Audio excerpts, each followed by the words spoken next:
In today's video, I'm going to teach you how to create a deal in Zoho CRM. We're going to walk through the manual way of creating a deal, step by step, so that by the end of this video, you'll be confident adding new opportunities into your CRM without missing any important details. First, start by logging in to your Zoho CRM account.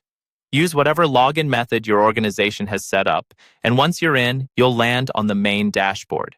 Take a moment to let everything load, especially if your system has a lot of data, so you're not clicking around while things are still refreshing. Next, look at the top navigation bar and find the Deals module. Depending on how your Zoho is customized, this might be labeled Deals or something similar like Opportunities, but in most standard setups, it will simply say Deals. Click on that.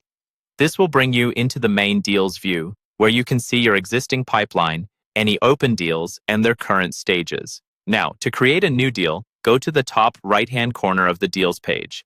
Here you'll see either a plus icon or a button labeled Create Deal. Go ahead and click that. This opens up a new deal form, which is where you'll enter all the information for this opportunity. There are a few mandatory fields you must fill in before you can save the deal. The first one is deal name. This should be something clear and descriptive, like the customer name and what they're buying, so it's easy to recognize at a glance later on.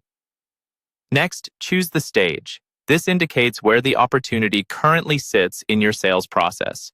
For example, qualification, proposal, or negotiation. Pick the stage that best reflects the real status of this deal.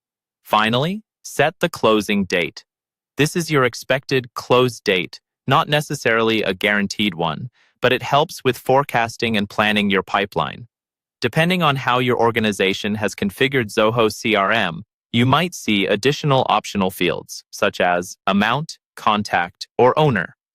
While these might not be required, it's a good habit to fill in as much accurate information as you can. The more complete your data, the more useful your reports and dashboards will be. Once you've reviewed everything and you're happy with the details, scroll down if needed and click Save. Zoho CRM will create the deal and take you to the deal's detail page, where you can start adding notes, tasks, and follow-up activities. And that's it. You've just manually created a deal in Zoho CRM.